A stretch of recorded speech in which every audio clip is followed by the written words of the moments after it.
consulted within myself and decided that I wanted to give it a try. I don't know whether it's because I'm used to it, but I know that I've been tested and I have been tried, and I've undertaken high voltage national processes relating to the transition of 2 presidents in this country. And I did it successfully under immense pressure. I never lost my composure. I never lost my comportment, and it's because I have a very high self-awareness. And for as long as I'm following the rule of law, it really doesn't matter. I applied knowing that IEBC is one of the most vilified institutions in this country, either as by way of perception or whether it's real, whether the things that IEBC is accused of are true or not true. I can't sit here and say that this is what they did wrong, but I know that I'm able to take pressure, and I know that I have very high emotional intelligence. I know that I'm able to be a unifying factor in the commission. I'm able to reach out because I believe that sometimes what we've seen is there is a lot of problems even at party nomination levels before it comes to the IEBC. And when there is trouble at the nomination level, it is likely to show up at the electoral levels. So my thinking is that constant engagement with the political parties and other players is very important so that there is no suspicion. There's a lot of work that needs to be done in terms of restoring public trust in the IEBC, because this is our country and this is our institution. And we need to get to a level where we're able to trust outcomes. I remember in 2017, the Judiciary Committee on Elections visited one jurisdiction. It was Ghana, to see how they do their electoral dispute resolution. That year we had 300, the previous year we had 388 election disputes in the judiciary. In Ghana, they only had 7. Reason? The trust that they have in the electoral body. And my vision is to see an IEBC like that in this country, where an election can happen and people feel that, yes, I lost, but I lost fairly. We need to deal with the party discipline first. There are times when we all know in this nation that for the so-called stronghold areas, once you have the party ticket, then you're as good as elected. Voter education remains so important because the people who fight, the people who are used to cause violence, are the same voters. So my view is that as the IEBC does voter education, it's important to extend it to civic education so that it's not just voter education. We've also placed a very high premium on the presidential election because ordinarily you'll find that a lot of the other positions are not so hotly contested as the top position. When we talk about technology, the challenge I see is that very few people understand it, how it works. Is there a way through which the IEBC can engage all the stakeholders in looking at what they want in terms of specifications for the digital systems? How do they want it to work? What should it look like? Because when we have very few people who understand the system and the rest of the population doesn't, because the law says that the process should be simple, accurate, verifiable, and all that. But if it's not understood, then it's very difficult to deal with the aspect of suspicion. So my thinking is that all these processes should somehow be accessible for those who want to know, those who want to participate. They should be allowed to participate so that then at every stage, people know what is going on and people know what to expect. When there is any kind of mystery, any kind of we don't know what is going on, then we are likely to continue on that trajectory. So what I'll try to do is just be more open. I'll try to be more engaging with stakeholders at every stage and also communicate strategy on need basis so that questions are answered before, so that we are proactive and not reacting to complaints that are being raised. And this panel has a very key role in ensuring that you also just give this nation a team that is going to help us achieve that. It's not an easy thing, but I know that it is doable, because if we get it right from this panel, then you're likely to get it right at the critical moment. Thank you, Chair. You just talked of public trust, and IEBC is one of the institutions that has one of the lowest public trust, depending on which side of the political divide you are in. It is this very same IEBC that we have seen chairs declaring results surrounded by policemen without fellow commissioners. Sorry for that. Without fellow commissioners. You have just told us about how you have overseen 2 presidential succession with immense pressure at hand. This one is even going to have even more immense pressure. And the country is looking, as you correctly say, can we get it right this time? What does Amadi bring in terms of leadership, in terms of courage, in terms of integrity? Because people die. We know of very key officials who died in unexplained circumstances up to today. It will be high voltage. What does Amadi bring that people can look and say, this time round, as you correctly say, we can have an election in which the loser says that all is right, or in which the Supreme Court does not nullify, or in which the Supreme Court listens but doesn't say that irrespective of this and this and this should have been done this way. But because of the security of the nation, we need it. Thank you, Chair. Sorry, you had earlier asked just to compare with what we had done in the judiciary. And remember, when I went to the judiciary in 2014, there was a lot of anxiety and a lot of noise, which I was able to calm. There was a lot of integrity issues which are in the public domain and which we were able to manage and reduce significantly. If you look at for example, the audit queries we had back then, over 50. By the time I left, we were getting only 5 audit queries, which could be explained. So I bring that, the issue of following the law, keeping people informed, being open, being transparent, and just ensuring that you're moving along with everybody.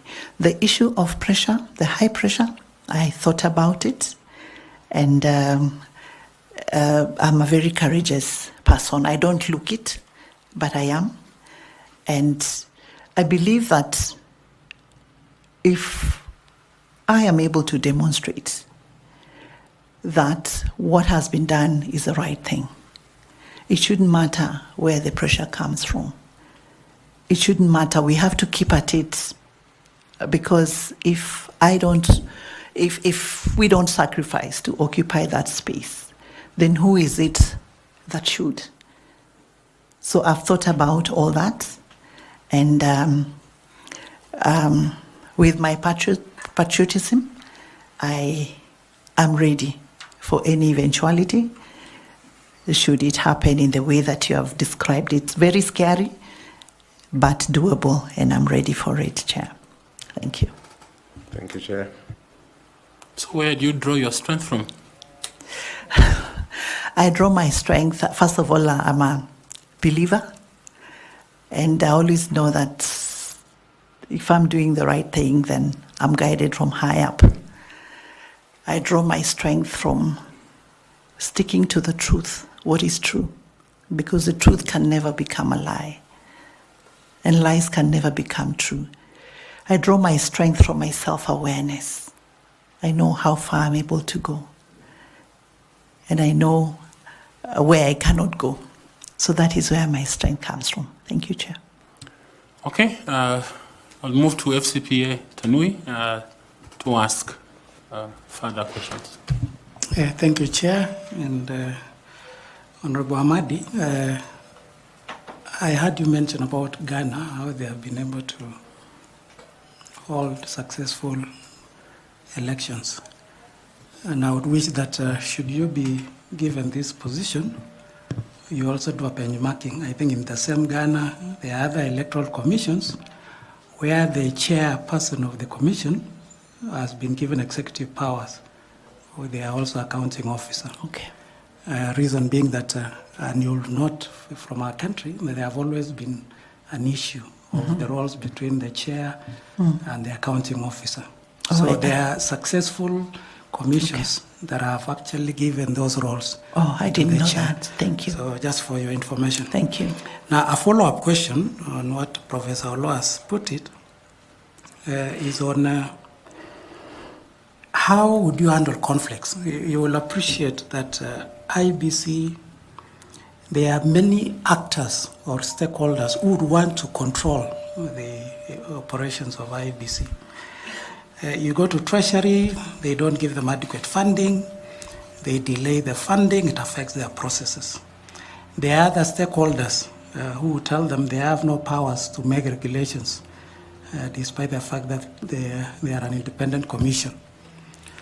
So there are also cases, and this has been reported in the past, where even staff members of the commission are being alleged that they took partisan roles in the election process.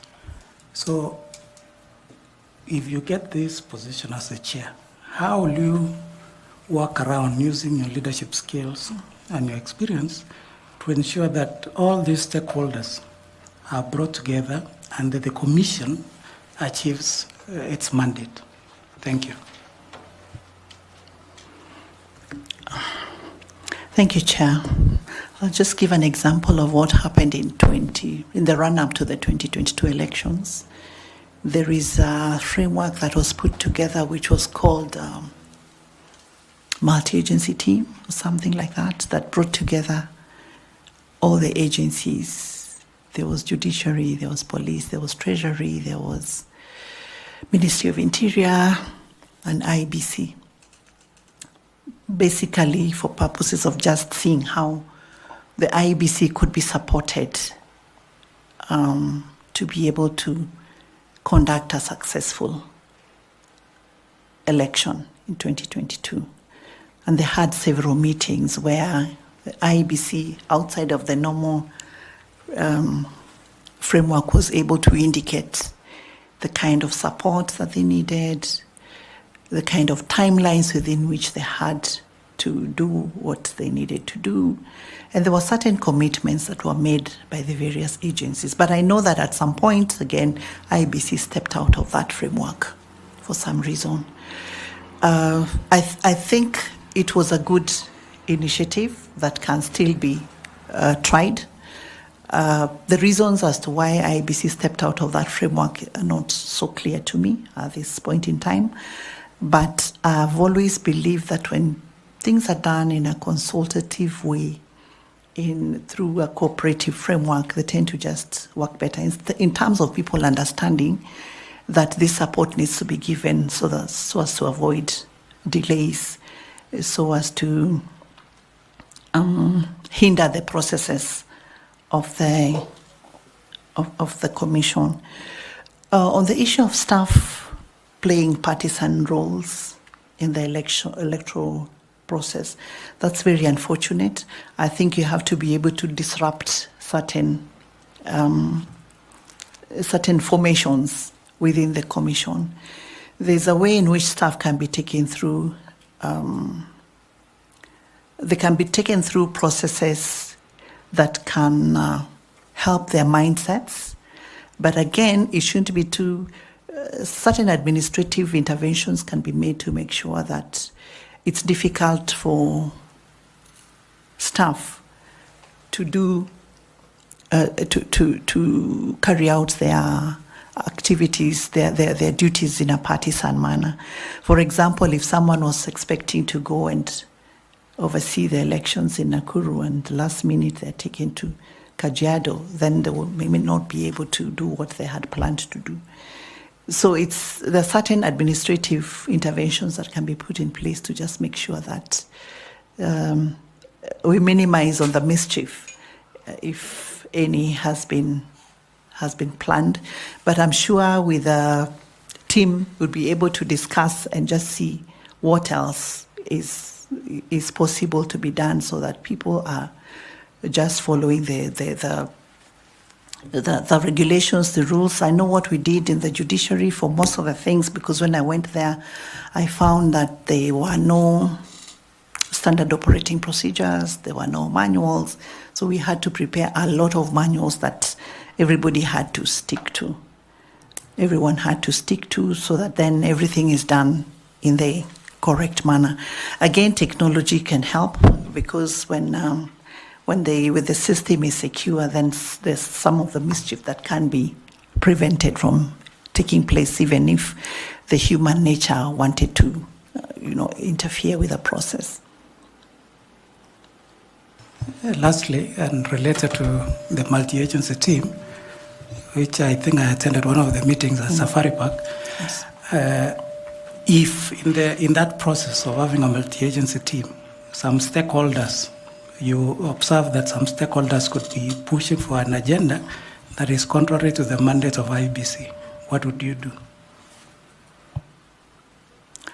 The IEBC would have no choice but to stick to what is right. And maybe if the agenda is then contrary to the principles that IEBC is expected to follow, then maybe that is the reason that what happened last time did happen.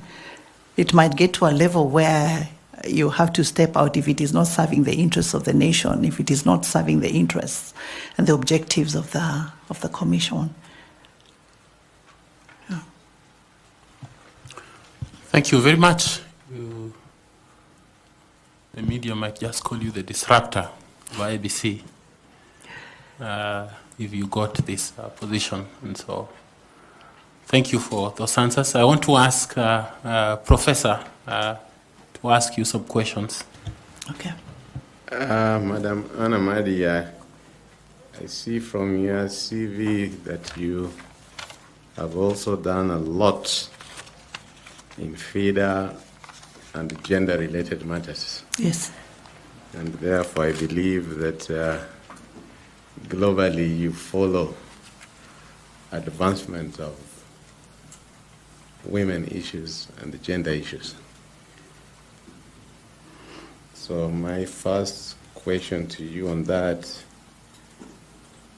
is, which African country recently elected its first female president? I see her.